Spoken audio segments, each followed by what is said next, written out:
हो गया, चल रहा है ये।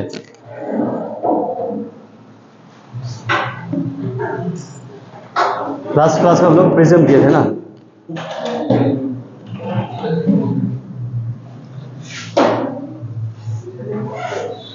बताना प्रिज्म का फॉर्मूला क्या था? म्यू इक्वल्स, देखो, साइन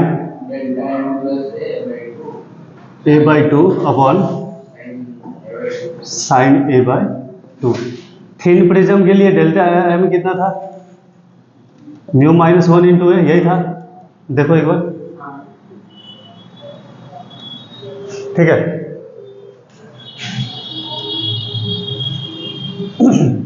एक क्वेश्चन करके देखिए इसके ऊपर, लिखो तो क्वेश्चन। इक्विलैटरल प्रिज्म में एंगल कितना होता है? एन इक्विलैटरल प्रिज्म, ठीक है। An equilateral prism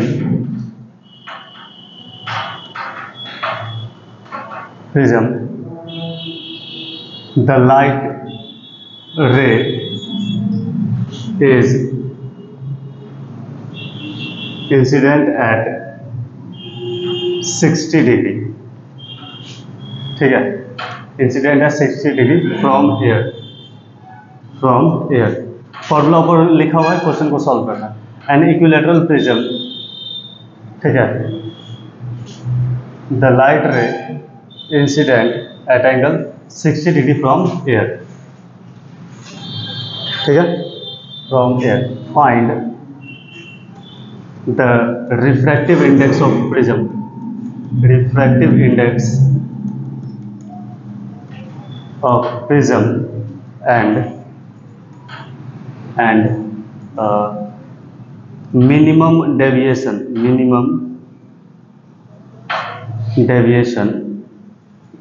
of light ray through prism.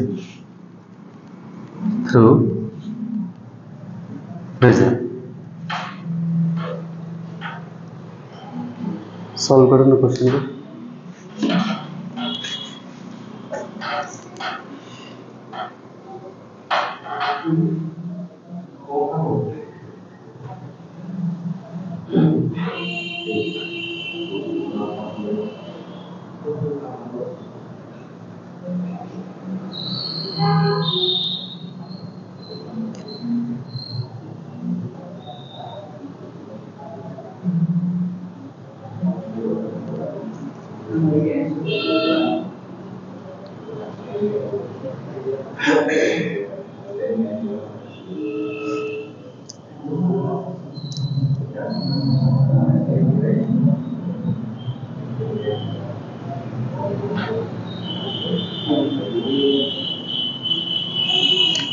हो पाएगा ये क्वेश्चन?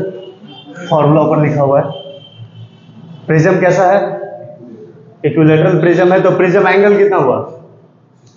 प्रिज्म एंगल किसको कहते हैं? फॉर्मूला में कहाँ है प्रिज्म एंगल? देखो तो, प्रिज्म एंगल कौन सा है? इस इक्वेशन को देखो, इसमें प्रिज्म एंगल कौन सा है? प्रिज्म कैसा बना था इसका? ऐसा, और यहाँ पे क्या लिखा था? A B C. तो ए क्या है? प्रिज्म एंगल है। ए क्या है इसका? प्रिज्म एंगल है। ए क्या है? Prism angle. तो यहाँ पे ए की वैल्यू कितने हुआ? इक्विलैटरल ट्रायंगल में एंगल ए की वैल्यू कितना हुआ? It will be 60 degree. ना हमें पूछ क्या रहा है? सबसे पहले रिफ्रैक्टिव इंडेक्स निकालने के लिए कह रहा है क्वेश्चन के अंदर, प्रिज्म के क्वेश्चन है। तो हमें पता है कि सॉल्यूशन में क्या लिखेंगे। ये हमारे पास एक कौन सा प्रिज्म है? एक इक्विलैटरल प्रिज्म है, एंगल ए बी और सी। सारा एंगल कितना है? 60 डिग्री। हर एंगल 60 है, तो हमें सभी एंगल लेने की जरूरत नहीं है, ऊपर वाला एंगल लेंगे क्योंकि लाइट यहाँ से इंसिडेंट किया है। तो नॉर्मल से देखेंगे तो एंगल आई की वैल्यू कितनी है यहाँ पे? 60 डिग्री, ठीक है। और आगे ये अपना रिफ्रैक्ट होकर बाहर निकला हुआ। तो हमसे पूछा है कि इसका म्यू कितना है, ठीक है, प्रिज्म का। तो हमें पता है कि ये किसका है? ये प्रिज्म का ही म्यू है, ठीक है, प्रिज्म का ही म्यू है ये, ठीक है। तो इस केस में हम लोग डायरेक्टली ये इक्वेशन लगा सकते हैं, ठीक है। सॉल्यूशन में अगर देखेंगे तो म्यू इज इक्वल्स टू क्या लिखेंगे, साइन ऑफ नहीं ये नहीं लगा सकते हो तुम। हाँ कौन सा, ये नहीं लगा सकते, मिनिमम डेविएशन भी तो पूछा है, नहीं लगेगा ना, इसमें भी डेल्टा एम नहीं है, सॉरी डेल एम नहीं है, यहाँ पर भी डेल एम है, तो म्यू निकाल ही नहीं सकते यहाँ से। क्या delta M equals to 2y minus, हाँ सही है, यहाँ से निकाल सकते, सही यहाँ से निकाल सकता है। अरे डेरिवेशन में लिखा रखा है भाई, वहां पे कल जो डेरिवेशन किया था क्या लिखा था, यहाँ देखो a plus D equals to 180 लिखाया था, और तुम देखोगे तो वहां पे a plus R1 plus R2 कुछ ऐसा ही था, equals to 1, sorry d plus R1 plus R2 equals to 180 लिखाया था, ठीक है।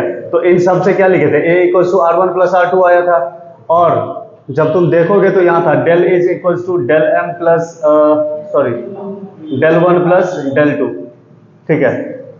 इस चीजों को जब तुम सॉल्व किए थे तो यहाँ पे लिखे थे तुम, ये किसके थे, वो i माइनस R1 यही था ना, और डेल 2 कितना था, e माइनस ऑफ R2, तो ये कितना आया i प्लस ई, और यहाँ पे minus of R1 plus R2 हो जाएगा, और इसकी वैल्यू किसकी है, a के इक्वल है, तो del is equal to i plus e is equal to minus a, ठीक है।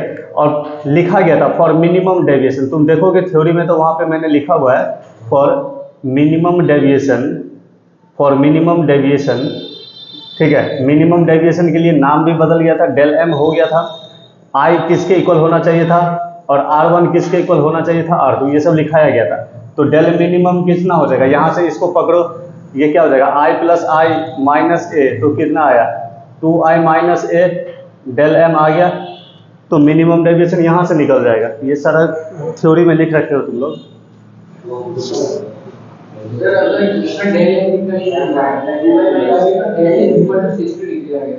बिल्कुल सही है, डेल एम 60 है, तो यहाँ पुट कर दो इसमें। ये फॉर्मूला कब अप्लाई करना है हमें, थिन प्रिज्म के लिए अप्लाई करना है, ठीक है, इसलिए वो ऊपर वाला यूज करेंगे। तो तुम देखो यहाँ से इसमें वैल्यू पुट कर दो, तो डेल एम कितना आया है, मिनिमम डेविएशन कितना होगा, 2 इंटू आई की वैल्यू कितनी है, आई है 60 degree, minus of angle of prism कितना है 60, तो कितना हो गया 120 माइनस 60 कितना हुआ 60 डिग्री। मिनिमम डेविएशन कितना है 60 डिग्री, 60 डिग्री मिनिमम डेविएशन है, तो रिफ्रैक्टिव इंडेक्स के लिए ऊपर वाला में यूज कर लो, पुट कर दो वैल्यू यहाँ पे। हाँ कितना होगा ये, सो म्यू की सॉरी डेल एम की वैल्यू हमारे पास कितना निकला है, डेल एम निकला 60 डिग्री, डेल एम कितना निकला 60 डिग्री, तो रिफ्रैक्टिव इंडेक्स ऑफ प्रिज्म कितना हो जाएगा, साइन ऑफ डेल एम के जगह पे 60 plus 60 divided by 2 upon sine of 60 upon 2, तो रिफ्रैक्टिव इंडेक्स ऑफ प्रिज्म कितना हो जाएगा, sine of 120 by 2 upon sine 30 degree, ठीक है। कितनी आएगी वैल्यू यहाँ पे, साइन 60 अपॉन साइन 30, म्यू कितना निकला √3/2, और यहाँ पे ये कितना हो जाएगा 1/2, ये 2 गेट्स कैंसिल, कितना हुआ √3, तो ये किसकी वैल्यू आ गई हमारे पास, रिफ्रैक्टिव इंडेक्स की वैल्यू √3 आ गया,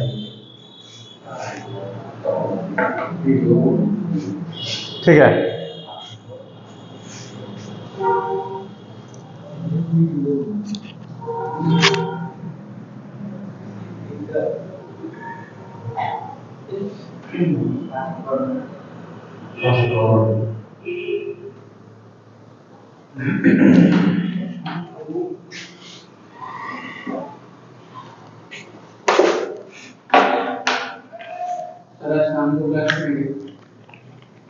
टाइम जो अकॉर्डिंग में अवेलेबल रहेगा उसी में कर पाएंगे, 7 बजे नहीं होगा, 7 बजे के बाद क्लास नहीं हो पाएगा क्योंकि उस समय होम ट्यूशन रहता है, उससे पहले आ सकते हो।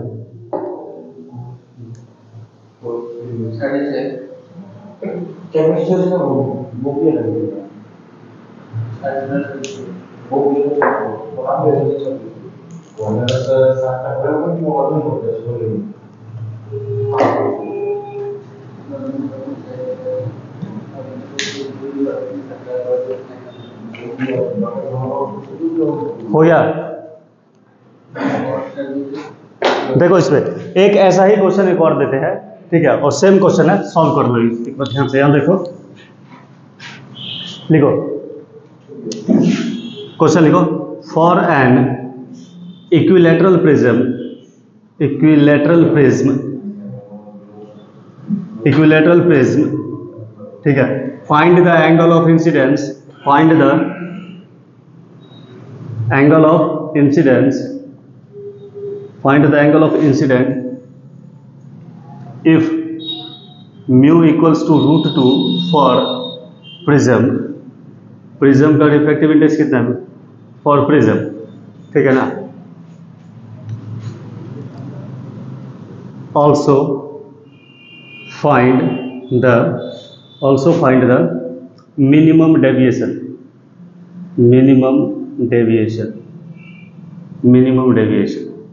ठीक है, जल्दी से सॉल्व हो जाएगा, बहुत आसान है ये।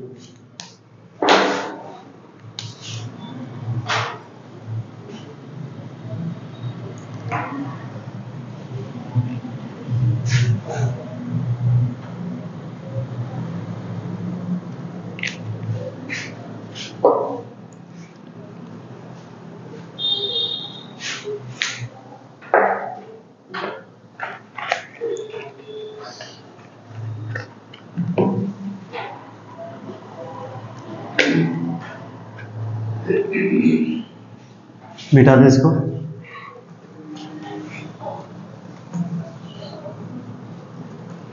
ऐसा लग रहा बुक लेके आना एक बार, एक दो क्वेश्चन देख लेते हैं।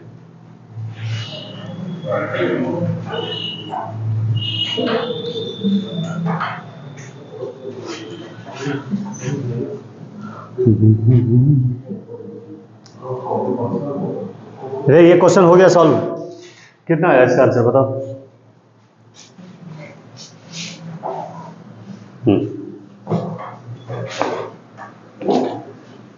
इसका आंसर कितना होगा इस क्वेश्चन का? देखो क्या क्या दिया हुआ है, एक बार चेक करो इसमें।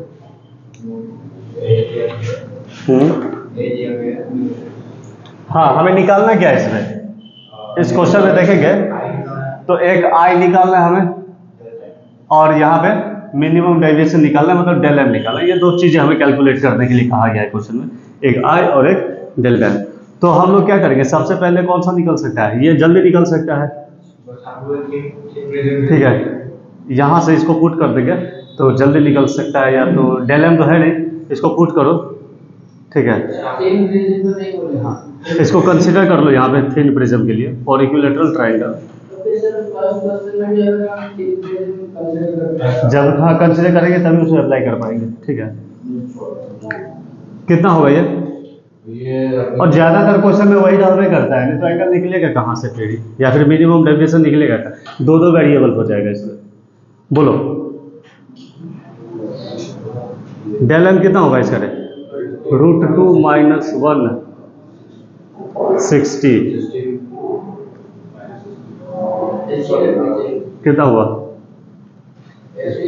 1.41 - 1 × 60 इज इक्वल टू 0.41 × 60। यह आ गया डेल एम। याद रखना ये एंगल है, ये डिग्री में है, ठीक है। कितना आया ये?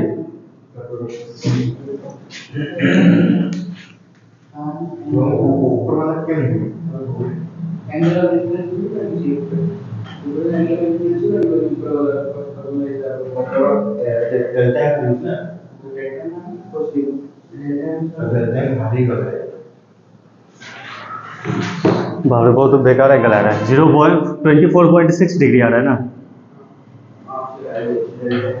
पुट कर दो इसको, यहाँ से क्या निकल जाएगा? सर वो फॉर्मूला है डेल्टा एम प्लस ए अपॉन 2 डेल्टा एम प्लस ए।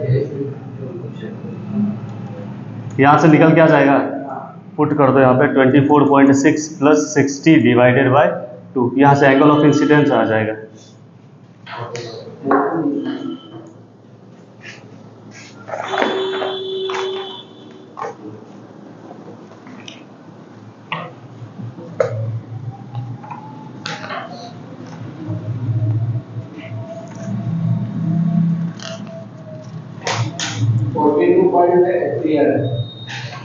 आई की वैल्यू कितना है?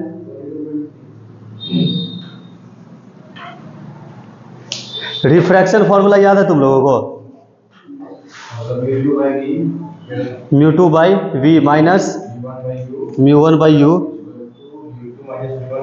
ठीक है।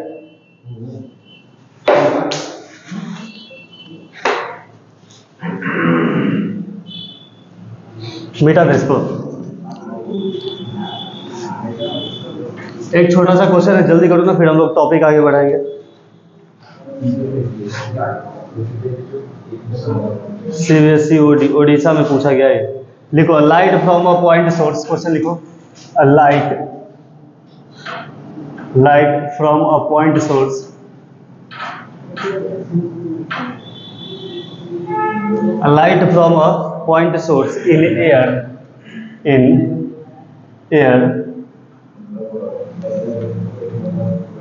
falls on a convex spherical surface, falls on a convex spherical surface, ठीक है, सरफेस जिसकी म्यू की वैल्यू कितनी है? 1.5 एंड रेडियस ऑफ कर्वेचर इसका दे रखा है, radius of curvature is 20 centimetre, ठीक है। The distance of light source from the glass, the distance of light source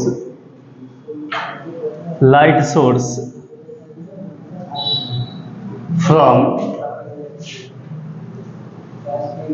the glass surface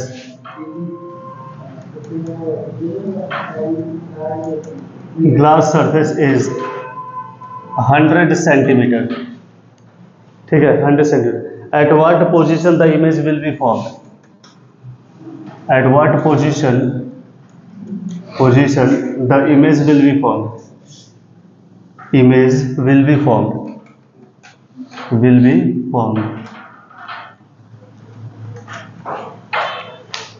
पढ़ो इस क्वेश्चन को एक बार, ट्राई करो सॉल्व करने का।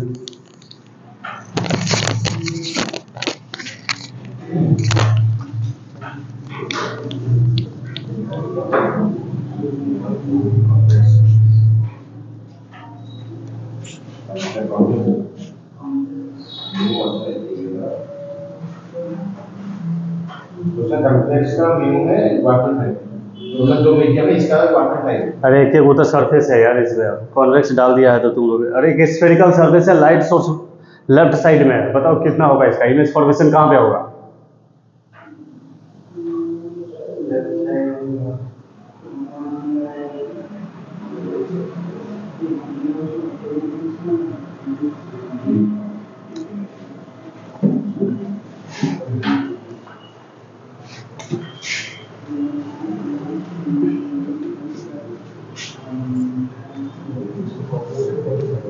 देखो सीधी बात है, यहाँ पे ये क्या स्फेरिकल ग्लास है और ऑब्जेक्ट यहाँ से कितने डिस्टेंस पे रखा गया? 100। यहाँ पे लाइट सोर्स है, the distance of light source इतना, ठीक है, फ्रॉम द ग्लास। इस पॉइंट से कैलकुलेट करेंगे, यहाँ पे 100 सेंटीमीटर है, ये u की वैल्यू हो गई यहाँ से लेकर के यहाँ तक। इसका रेडियस ऑफ कर्वेचर दे रखा है हमारे पास 20 सेंटीमीटर, म्यू की वैल्यू दे रखी है 1.5, यही ग्लास है। तो पूछा इसका इमेज कहाँ बनेगा? तो सीधी बात है, u दिया हुआ है, r दिया हुआ है, तो हमें पता है कि u, r और v पूछ रहा है, तो तीनों में रिलेशन कौन सा था हमारे पास? Mu two by we minus mu one by u is equals to mu two minus mu one by r, ठीक है। ये फॉर्मूला इसलिए यूज किया है, ऑब्जेक्ट कहाँ पर है? ऑब्जेक्ट है रेयर मीडियम में, एयर में दिया हुआ है ये, और ये ग्लास है हमारे पास, ठीक है। तो इमेज सीधी सीधी बात है कि इमेज इसका अंदर में ही बनने वाला है। तो म्यू टू की वैल्यू हमारे पास कितना है? 1.5 डिवाइडेड बाई v की वैल्यू तो निकालनी है, माइनस u1 की वैल्यू कितनी है? μ1 कितना है? 1, और u की वैल्यू कितनी है? Minus of 100, be careful, you have to put minus, is equals to μ2 है 1.5 माइनस 1 डिवाइडेड बाई r की वैल्यू पॉजिटिव चला जाएगा तो ये आ जाएगा 20 ना। यहाँ से इसको जब तुम सॉल्व करोगे, इसको लिख लो 3/2, इसको क्या लिखोगे? 3/2, अच्छा रहेगा, ठीक है ना,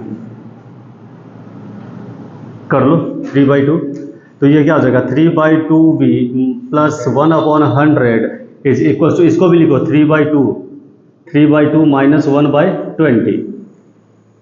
ठीक है, सॉल्व करो तो 3/2b plus of 100 is equals to कितना आ जाएगा 1/2, तो 1/40। ठीक है, तो 2 से सब का क्या हो जाएगा 3/b plus 1/50 is equals to 1/20। तो 3/b यही रहने दो, इसको लिखो 1/20 माइनस 1/50। ठीक है, v अगर पॉजिटिव में आएगा तो हमें पता है पोल से राइट साइड में जाने वाला है, और पॉजिटिव में आ रहा है आंसर, हमें दिख भी रहा है। तो ये कितना हो जाएगा अपॉन 3 कर लो इसको और सॉल्व करो, कितना होगा इसका एलसीएम 20 और 50 का एलसीएम कितना होगा 100। तो ये क्या हो जाएगा 5 माइनस 2, तो कितना आया 3/100, 3/b, 3 से 3 कैंसिल हो गया, तो v की वैल्यू कितनी आ गई 100 सेंटीमीटर।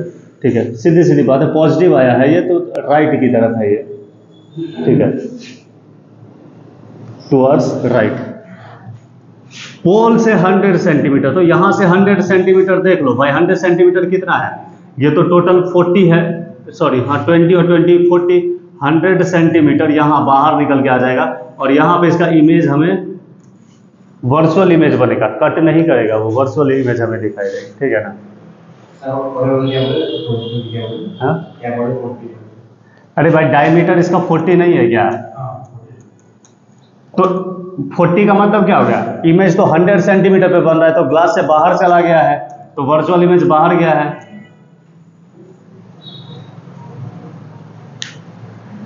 रेडियस इसका 20 है, तो पोल से इस ग्लास का डायमीटर कितना है 40, लेकिन इमेज बना कहां पर है 100 सेंटीमीटर पे, तो 40 से आगे जाएगा यहाँ पे, ये टोटल 60 हो जाएगा, तो 60 प्लस 40 100, तो यहाँ पे इमेज बनेगा, हमें वर्चुअल इमेज बनेगा।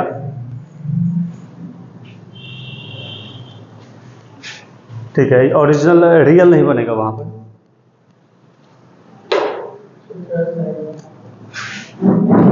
ठीक है,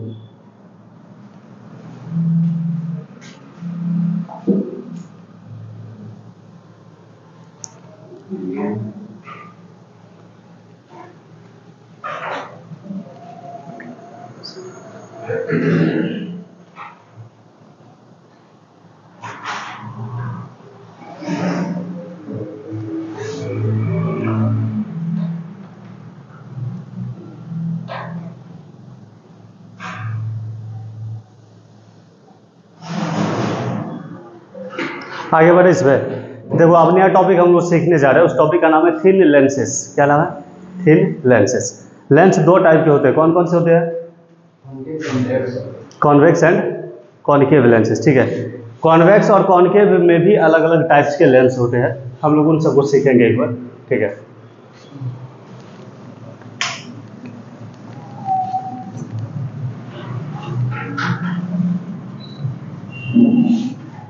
लिखो थिन लेंसेस, थिन लेंसेस। ठीक है, टाइप्स ऑफ लेंस देख लो। टाइप्स ऑफ लेंस सबसे पहला कहलाता है convex lens. Convex lens, convex lens का दूसरा नाम क्या है? Intersecting lens. Intersecting lens. ठीक है, ऐसा लेंस जो इंटरसेक्ट करेगा तो उससे हम लोग इंटरसेक्टिंग लेंस निकल के आएगा। ठीक है, देखो यहाँ पे इंटरसेक्टिंग लेंस में नंबर 1, अगर दो स्फेरिकल सरफेस इस तरीके से कट करेगा तो ये वाला पार्ट हमारे पास लेंस बन के आएगा। ठीक है ना, तो इस लेंस को हम लोग इस तरीके से लिखते हैं। ठीक है, इसको हम लोग कहेंगे कॉन्वेक्स लेंस, और इसका नाम हुआ by convex lens. By convex lens.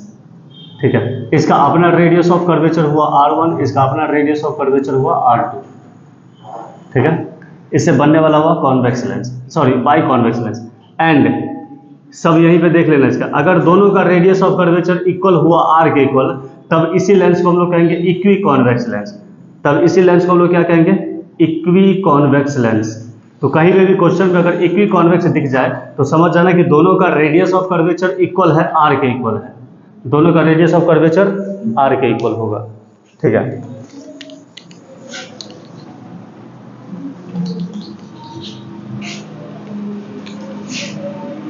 B second one देखो, इंटरसेक्ट करना चाहिए। एक स्फेरिकल सरफेस यहाँ है और एक प्लेन सरफेस से अगर इसको काट दोगे तो यहाँ से जो ये फॉर्म होगा, ये जो फॉर्म होगा इसको हम लोग इस तरीके से लिखते हैं और इसका नाम होने वाला है हमारे पास, एक का रेडियस ऑफ कर्वेचर है r1 और दूसरा है r1 है और दूसरा होगा r2 की वैल्यू इन्फिनिटी होगा, क्योंकि प्लेन सरफेस का रेडियस ऑफ कर्वेचर इनफाइनाइट होता है। तो इसको कहेंगे हम लोग plano convex lens, plano convex lens. ठीक है, थर्ड वन,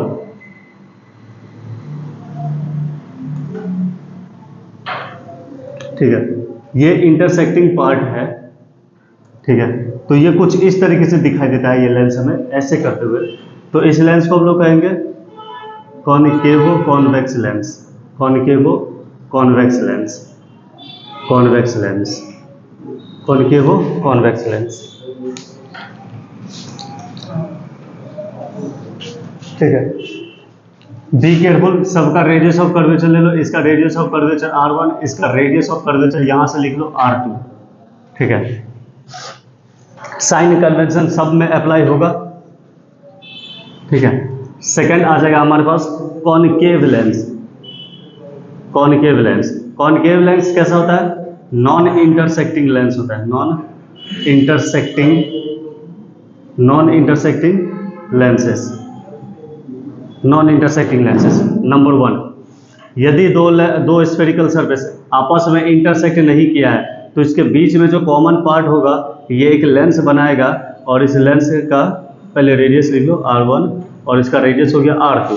तो इसमें हम लोग क्या देखेंगे, यहाँ से जो लेंस निकल के आएगा वो इस तरीके से लेंस निकलेगा और इस लेंस का नाम क्या होगा?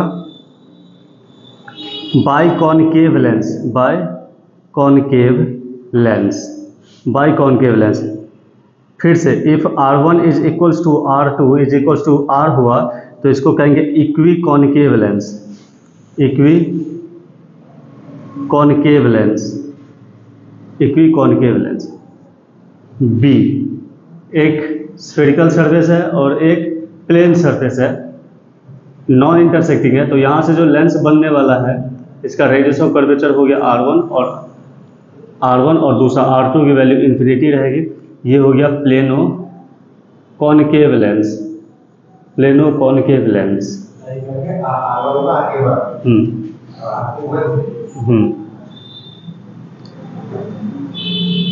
थर्ड आ जाएगा हमारे पास नॉन इंटरसेक्टिंग में, एक यहाँ है एक यहाँ है, ये दोनों पार्ट से जो यहाँ जो निकल के आएगा ये हो जाएगा, इसका रेडियस ऑफ कर्वेचर ले लो r1, इसका रेडियस ऑफ कर्वेचर r2। तो यहाँ से कुछ इस तरीके से निकल के आने वाला है ये लेंस, ऐसे करते हुए, ऐसे करते हुए। ठीक है, तो ये लेंस हमारे पास कहलाएगा कॉन्वेक्सो, कॉन्वेक्सो concave lens, concave lens. Now these are the types of lenses, you need to understand that.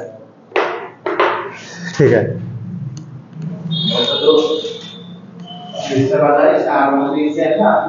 इसका सेम कहाँ है? इसका r1 r2 दोनों अलग है, अगर दोनों इक्वल हो जाते हैं तो ऐसा लेंस बन जाएगा। और बी का r1 भी अलग है, हाँ r1 अलग है, r2 इन्फिनिटी है। ठीक है, ओवरऑल हमारे पास टोटल 6 तरीके के लेंसेस होते हैं जिसको कॉन्वेक्स और कॉनकेव हम ऐसे डिवाइड करते हैं हम लोग। तो याद रखना, आप समझ में आ जाना कि लेंस होते कैसे हैं और किस हिसाब से हम लोग बनाएंगे। ठीक है, प्लेनो कॉन्वेक्स लेंस को अच्छा से बनाना, एक स्ट्रेट लाइन इस तरीके से। ठीक है, बाइकॉन्वेक्स लेंस या बाइकॉनकेव लेंस, अगर दोनों का रेडियस ऑफ कर्वेचर इक्वल हो जाता है तो वो equi concave lens and equi convex lens बन जाते हैं। ठीक है, तो क्वेश्चन में कहीं पे भी इक्वी कॉन्वेक्स मिले तो ऑटोमेटिकली समझ जाना कि दोनों का रेडियस ऑफ कर्वेचर इक्वल दिया हुआ है। ठीक है, कई बार क्या होता है कि इक्वी कॉन्वेक्स को सिमेट्रिकल के नाम से भी जानते हैं हम लोग। ठीक है, तो क्वेश्चन में सिमेट्रिकल लेंस भी दिया हुआ रहेगा तो समझ जाना कि इक्वी कॉन्वेक्स लेंस है। ठीक है, ये क्वेश्चन के बेस पे बताया हूँ मैं, नाम तो इसका इक्वी कॉन्वेक्स ही है। क्वेश्चन में अगर लिखा मिले कि असिमेट्रिकल कॉन्वेक्स लेंस, ठीक है, तो सिमेट्रिकल कॉन्वेक्स अगर दिखाई देगा तो हम लोग सीधा समझेंगे कि उसका रेडियस ऑफ कर्वेचर इक्वल है।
ठीक है, आगे बढ़े सर। लिखो converging and diverging nature of, पहले कॉन्वेक्स लेंस के बारे में देखेंगे कि कॉन्वेक्स लेंस का नेचर कैसा होता है, उसके बाद देखेंगे कॉनकेव लेंस का नेचर कैसा होता है। ठीक है,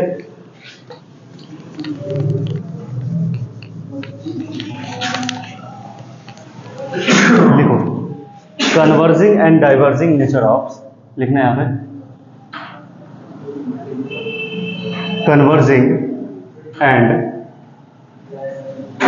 diverging nature of convex lens. Convex, first of all we are talking about the convex lens. ठीक है, तो हम लोग सबसे पहले कॉन्वेक्स लेंस के बारे में ही बात करेंगे। ठीक है, नॉर्मली हम लोग यही जानते हैं कि कॉन्वेक्स लेंस कन्वर्जिंग नेचर का होता है। ठीक है, तो सबसे पहले लिखो यहाँ पे ये कन्वर्जिंग लेंस इस तरीके से।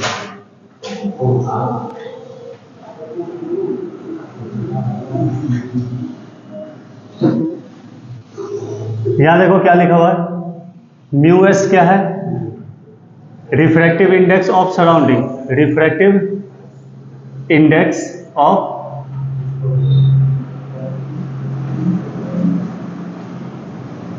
सराउंडिंग। ठीक है, म्यू एल क्या है,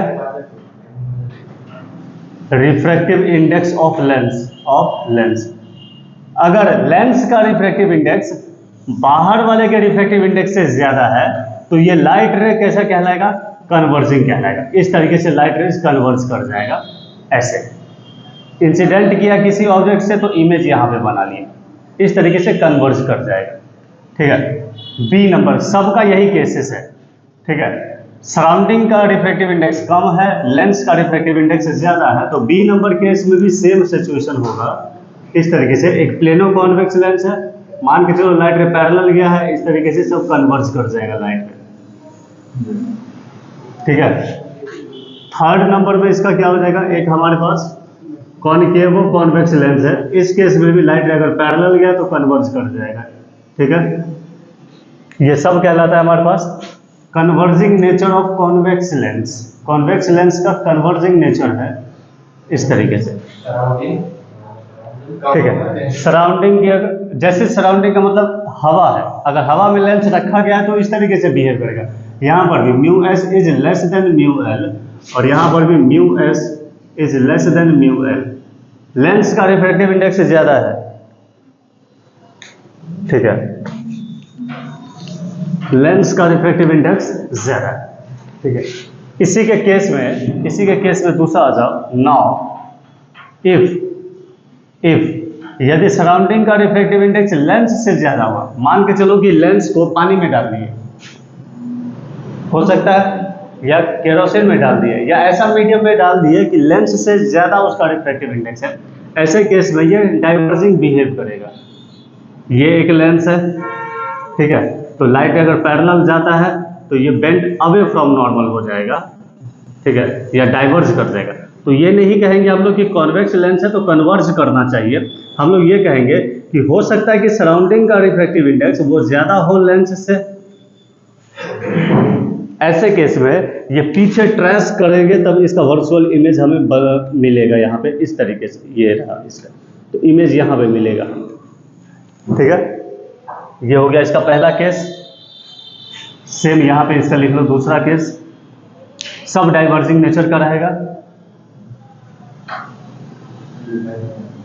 ठीक है। लाइट रे यहाँ से आया डाइवर्ज कर गया, यहाँ से आया डाइवर्ज कर गया, इस तरीके से डाइवर्ज कर गया, सभी पीछे ही ट्रेस करने पे इसका वर्चुअल इमेज मिलने वाला है यहाँ।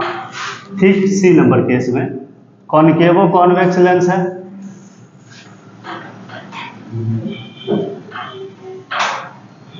लाइट रे पैरेलल आया डाइवर्ज कर गया, पैरेलल आया डाइवर्ज कर गया, पीछे इसको ट्रेस करो, यहाँ पे इमेज बना इसका, ये ट्रेस कर दिया, ठीक है। हर केस में देखेंगे कि सराउंडिंग का रिफ्रैक्टिव इंडेक्स ज्यादा है लेंस के रिफ्रैक्टिव इंडेक्स से, ठीक है।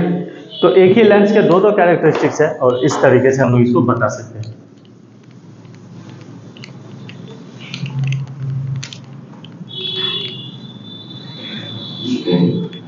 ठीक है, ये सभी कॉन्वेक्स लेंस के कैरेक्टरिस्टिक्स हुए, ऐसे याद रखना है इसको तुम लोगों को, और समझ में आना चाहिए, तभी क्वेश्चन में भी समझ में आएगा, या बुक्स में क्वेश्चन करोगे तो वहाँ पे थोड़ा बहुत समझ में आएगा तुम लोगों को, अगर अभी से ध्यान में रखोगे। नीचे वाला डाइवर्जिंग नेचर, ऊपर वाला कन्वर्जिंग नेचर। हाँ, कन्वर्जिंग है ना रे, ऊपर वाला।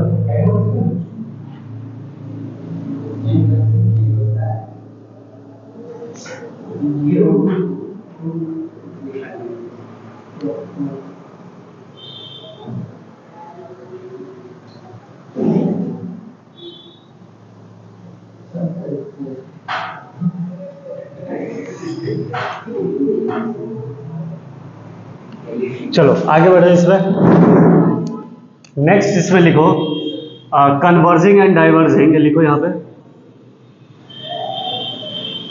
Converging and diverging nature of concave lens. अब किसकी बात करेंगे? कॉनिकेव। हम लोग जानते हैं कि कॉनिकेव जनरली एक डाइवर्जिंग नेचर का लेंस होता है, ठीक है, लेकिन वो भी डिपेंड करता है कि मीडियम कैसा है, ठीक है। तो कॉनिकेव लेंस, इसमें भी चेंजेस आ सकते हैं। पहला नंबर केस कि ये एक हमारे पास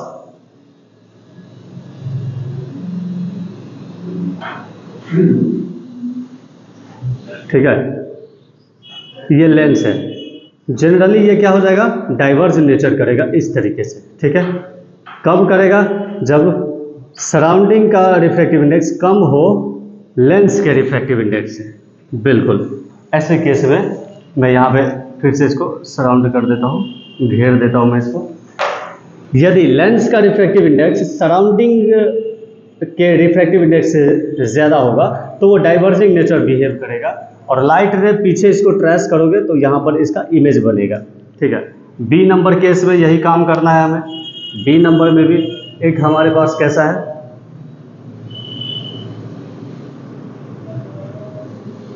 ये लाइट रे पैरेलल आया डाइवर्ज कर गया, लाइट रे पैरेलल आया डाइवर्ज कर गया, पीछे ट्रेस करो इसको, पीछे ट्रेस किया, यहाँ पे इसका इमेज बनेगा, ठीक है। सी नंबर केस में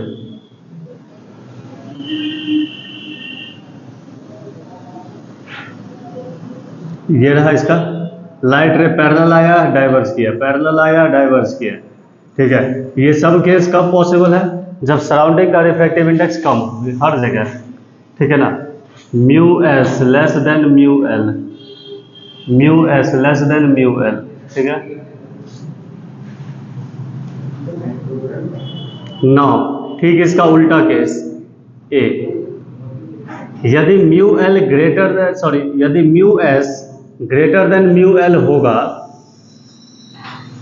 ठीक है, ग्रेटर देन म्यू एल होगा, तो ये लेंस कैसा बिहेव करेगा? कन्वर्जिंग बिहेव करेगा। ऐसे आया, ऐसे कन्वर्ज कर जाएगा, ठीक है, यहां इमेज बनेगा इसका, ठीक है। बी प्लेनो कॉनकेव लेंस है, लाइट रे पैरेलल आएगा और आगे जाके कन्वर्ज कर जाएगा, ठीक है। सी नंबर केस में कॉन्वेक्सो कॉनकेव लेंस है, पैरेलल जाएगा, कन्वर्ज कर जाएगा, या इमेज बना, ठीक है।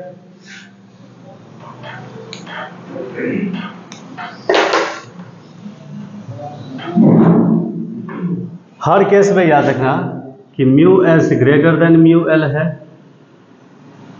Mu s greater than mu l है,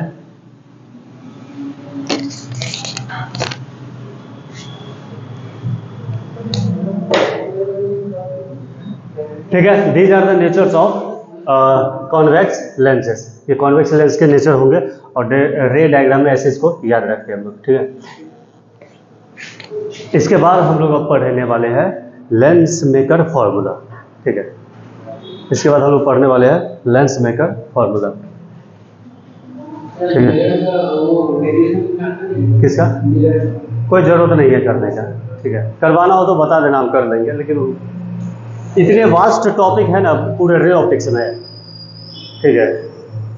टॉपिक इतने वास्ट है, इसका ब्राइटनेस सही है, चेक करो, कम है। खिड़की खोलो, खिड़की, दोनों खिड़की खोलो, खिड़की खोलो, ठीक है, चलो, ठीक है। ये रे ऑप्टिक्स इतने वास्ट टॉपिक है ना कि ऑप्टिकल इंस्ट्रूमेंट तक जाओगे तो कॉम्बिनेशन ऑफ लेंसेस है, ठीक है। ऑप्टिकल इंस्ट्रूमेंट में जाओगे तो हमारे पास compound microscope, simple microscope, telescope, बहुत सारे टॉपिक सब है इसमें, ठीक है। तो उसमें हम लोग फॉर्मूला में, मिरर फॉर्मूला में खाली फॉर्मूला अगर याद भी रखते हैं हम लोग तो हमारा काम बन जाता है, ठीक है, क्योंकि उससे क्वेश्चन आसानी से सॉल्व हो जाते हैं, ठीक है। तो टाइप्स ऑफ लेंस को एक बार फैमिलियर हो जाना कि कितने तरीके के लेंसेस है। अभी के बाद से जब भी तुम रे ऑप्टिक्स में देखोगे लेंस के डिफरेंट डायग्राम, तो समझ जाना कि वो लेंसेस का इस तरीके से फॉर्मेशन हुआ है या उसका रे डायग्राम इस तरीके से किया गया है।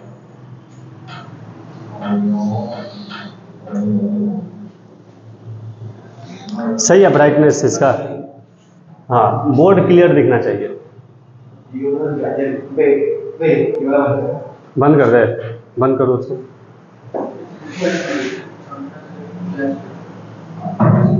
ठीक है, हाँ। अब रे डायग्राम तो सीख लिए ना, इसको याद रखोगे ना कैसे कैसे है, थोड़ा एक बार घर पे भी प्रैक्टिस करोगे तो समझ में आएगा कि कॉनकेव और कॉन्वेक्स में रे डायग्राम का कैसे कैसे काम करेगा, ठीक है। और थोड़ी देर के बाद हम लोग देखेंगे इमेज फॉर्मेशन, जब लेंस फॉर्मूला पढ़ेंगे। अभी तो पढ़ने वाले हम लोग लेंस मेकर फॉर्मूला, ठीक है।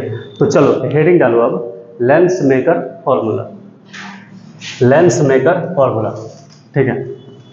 और सबसे आसान टॉपिक है लेंस मेकर फॉर्मूला, जिसको रिफ्रैक्शन फॉर्मूला आता है, तो उसके लिए बहुत आसान टॉपिक है ये। हेडिंग डालो सभी, lens maker formula, lens maker formula, lens maker formula, ठीक है। बहुत काम का चीज है और इसमें कुल न्यूमेरिकल आते ही है, ठीक है। बोर्ड में कई बार इसमें देखा गया, या तो इसके डेरिवेशन या तो इस पे न्यूमेरिकल रहते ही है, ठीक है। लेंस मेकर फॉर्मूला, मिटा दे इसको नीचे वाले को। रिफ्रैक्शन फॉर्मूला बताओ हमें क्या था, सभी जल्दी से बताना। हाँ, तो बनाओ इसमें लेंस मेकर फॉर्मूला पे एक इस तरीके से लेंस बनाना सब, और थोड़ा चौड़ा बनाना, विड्थ इसका ज्यादा रखना इस तरीके से, और ये लाइन खींच दो, ठीक है। ये हुआ सेंटर, ये हुआ सरफेस 1, ये हुआ सरफेस 2। बोर्ड पे देना है, देखना सब। इस वाले सरफेस का नाम क्या रखा है? सरफेस 1, और इस साइड वाले सरफेस का नाम क्या रखा गया है? सरफेस नंबर 2, ठीक है। दो सरफेस को मिला करके, ठीक है ना। तुम यहां देखो, अगर थोड़ा सा रिकॉल करना चाहते हो, रिकैप करना चाहते हो, तो तुमको समझ में आएगा कि एक ये सरफेस था, ऑब्जेक्ट यहाँ था तो इमेज यहाँ बना था, तो फॉर्मूला क्या लिखते थे, mu two by we minus mu one by u is equals to mu two minus mu one by r, यही लिखते थे, यही लिखते थे ना। कब था, जब ये रियल में म्यू1 था और यहाँ पे म्यू2 था, इसी यही था ना। तो ये कौन सा सरफेस हुआ, एक सरफेस हुआ। और ठीक इसके साथ एक और उल्टा वाला, अगर एक ऐसा सरफेस था जिसको मैंने बाद में लिखा भी था, तो यहाँ पे मान के चलो ऑब्जेक्ट है, यहाँ पे इसका इमेज बन रहा है, तो क्या लिखते थे, mu one by we minus mu two by u is equals to mu one minus mu two by r, ऐसे लिखते थे। तो कितने सरफेस है, एक सरफेस, इसमें कितने सरफेस, इन दोनों को मिला दो, यहां बना दिए। समझ में आया? अरे ऊपर वाला याद है ना फॉर्मूला। इसमें ऑब्जेक्ट कौन से मीडियम में था, रेयर मीडियम में, और यहाँ पे ऑब्जेक्ट कौन से मीडियम में है, रे क्या कर रहा है, हाँ यहाँ पे ऑब्जेक्ट कौन से मीडियम में, डेंसर मीडियम में, यहाँ पे ऑब्जेक्ट डेंसर में, तो इमेज कहाँ है, रेयर मीडियम में। और लेंस में बनता ही है, अगर ऑब्जेक्ट एयर में है तो इमेज भी बाहर एयर में ही बनता है। तो दोनों को हम लोग क्या करेंगे, आगे चल के ऐड करने वाले हैं इसको हम लोग, ठीक है ना। तो इस दोनों को हम लोग याद रखेंगे, सरफेस नंबर 1, सरफेस नंबर 2, ठीक है। तो ये हुआ पहला सरफेस, ये सरफेस दिख रहा है ना ये। तो लेंस के केस में कहेंगे कि जो लेंस मेकर फॉर्मूला में ये वाला सरफेस हुआ सरफेस नंबर 1 और ये वाला सरफेस हुआ सरफेस नंबर 2, सरफेस नंबर 2, दोनों सरफेस हो गया इसमें, ठीक है। म्यू1 म्यू2 और म्यू1, दोनों फॉर्मूला में डिफरेंस देखो, स्लाइट डिफरेंस है, दोनों को जब मिला देंगे उसी को लेंस मेकर फॉर्मूला कहते हैं, ठीक है ना। तो मैं इसको जल्दी से एक बार काम करता हूं, मैं रे डायग्राम बना दे एक बार। यहां से लाइट रे निकला पी पॉइंट पे, ठीक है। अच्छा उससे पहले एक चीज और तुम लोगों को बताना है, ठीक है ना। यहां देखो, यहां देख रहे, इस सरफेस का सेंटर ऑफ कर्वेचर कहां है, मान लेते यहां पे है, इसका सेंटर ऑफ कर्वेचर कहां है, यहां पे, ठीक है। तो देखो यार, सरफेस नंबर 1 का सेंटर ऑफ कर्वेचर यहां पे है C1 और सरफेस नंबर 2 का सेंटर ऑफ कर्वेचर यहां पे है C2। ध्यान से समझना बात को, क्या कह रहा हूं मैं, ठीक है। ये सरफेस नंबर, ठीक है, सरफेस नंबर 1 का centre of curvature C1, surface number 2 का सेंटर ऑफ कर्वेचर C2, दोनों का लिख लिया। और हमें एक बात ये भी पता है कि इन सेंटर ऑफ कर्वेचर से पास होने वाले लाइन को नॉर्मल कहते हैं। तो अब पहले नॉर्मल बना ही लो अच्छे तरीके से, यहां पे बना लिया मैंने, ये देखो एक नॉर्मल यहां पे, एक नॉर्मल इसके लिए बनाओ। देखो रे डायग्राम सब बनता कैसे है, बना लिया, ठीक है। तो हाँ, सरफेस नंबर 1 का नॉर्मल ये हुआ N1 और सरफेस नंबर 2 का नॉर्मल हुआ ये हुआ N2, ठीक है। ये चीजें लिखा नहीं जाता है, ये बाय डिफॉल्ट अंडरस्टूड रहता है, अगर ये चीजें तुम्हें पता होना चाहिए, ठीक है। तो ये वाला जो डॉटेड लाइन है, सेंटर ऑफ कर्वेचर C2 से जो पास किया है, वो S2 सरफेस का, सरफेस नंबर 2 का नॉर्मल हुआ। और सरफेस नंबर 1 का नॉर्मल कौन सा हुआ, जो C1 से पास किया है, ठीक है। अब लाइट रे को तुम पास करवा के देख लो, अगर ये ऑब्जेक्ट है तो P पॉइंट पे लेके आना भाई, तभी तो तुम बता पाओगे कि बेंड अवे फ्रॉम नॉर्मल होगा या बेंड टुवर्ड्स नॉर्मल होगा। ये हुआ एंगल ऑफ इंसिडेंस I। अब ये कहां जाएगा, हाँ ठीक है, सरफेस नंबर 2 थोड़ा उल्टा नहीं बना दिया क्या रे, ठीक है ना। एक मिनट रुक जाओ, हमें ऐसा दिखाना पड़ेगा कि बेंड टुवर्ड्स नॉर्मल हुआ है, तो सेंटर ऑफ कर्वेचर 2 यहां रखो, ठीक है ना, सेंटर ऑफ, हाँ बहुत बढ़िया तरीके से देखना पड़ेगा, ऐसे नहीं उल्टा सीधा हुआ तो बहुत दिक्कत हो जाएगा, ठीक है ना।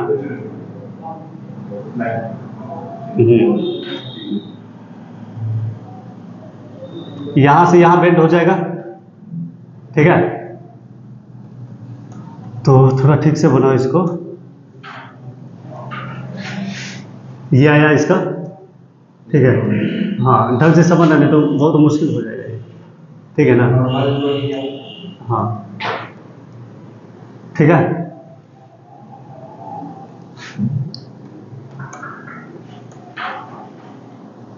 ये आ गया C2 और यहां आ गया ऑब्जेक्ट O, ठीक है।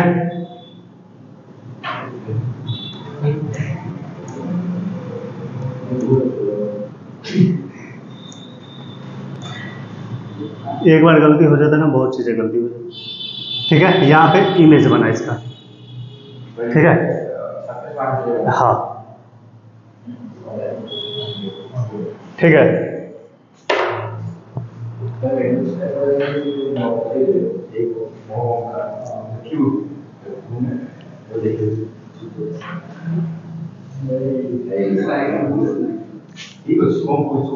टाइम लगाओ मत, इसको नोट करो एक बार, ठीक है। टाइम लगाओ नहीं, जल्दी से नोट करो। ये लाइट का है नहीं आ रहा है।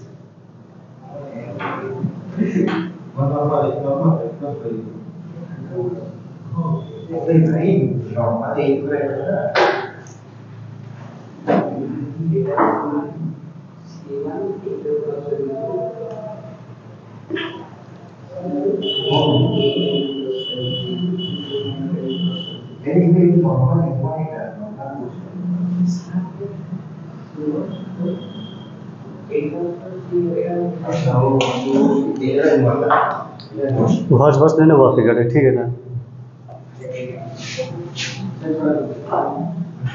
एक मिनट जरा फिर से बना लेता हूँ उनको, थोड़ा इसमें हमें बार बार मिटाना पड़ सकता है। रुक जाओ।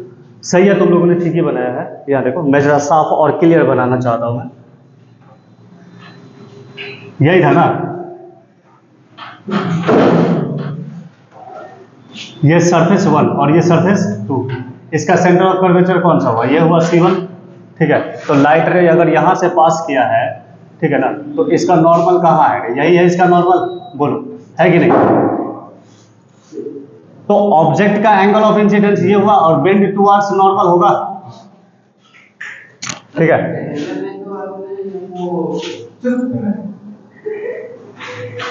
क्लियर बनाया थोड़ा सा फिगर, ठीक है।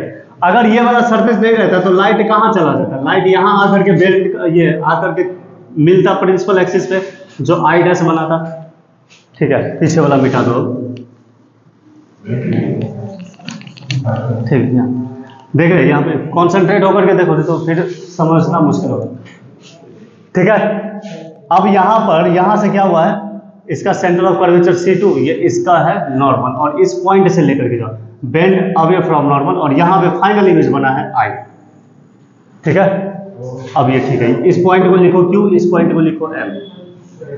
जो I डैश बना ये किसका है? I डैश है ये पहले वाला ऑब्जेक्ट का, फॉर S1 सरफेस का, और ये है फॉर S2 सरफेस का। देखो ये ऑब्जेक्ट 1,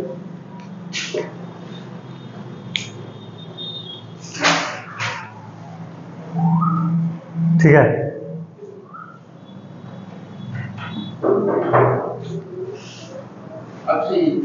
हाँ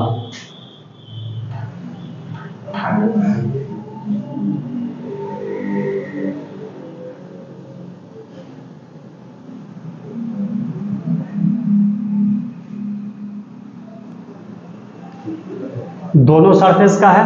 पहला अगर ये सरफेस नहीं रहता, ये सरफेस अगर नहीं रहता तो लाइट रे यहाँ से ब्लू कलर वाला लाइन में वहां इमेज बना लेता है ना।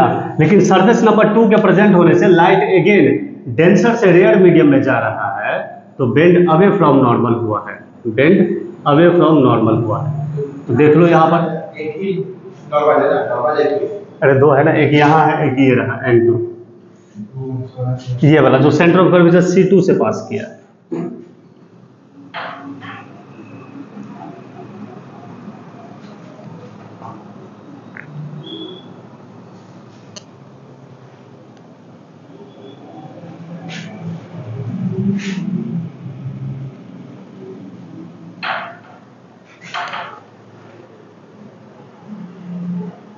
ठीक है, तो ये पहला वाला सरफेस का वर्चुअल इमेज है। कैसा है ये? Virtual image, virtual image. और ये वर्चुअल इमेज जो है, ये वर्चुअल इमेज जो है फॉर S2 के लिए, फॉर S2 के लिए ऑब्जेक्ट की तरह काम करेगा।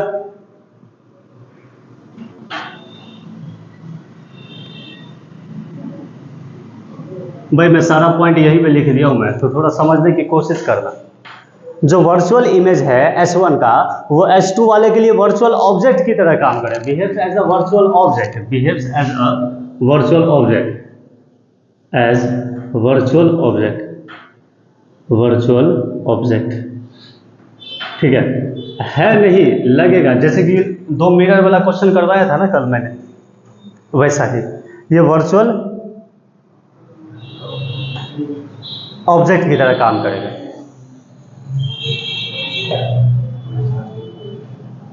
क्या हुआ?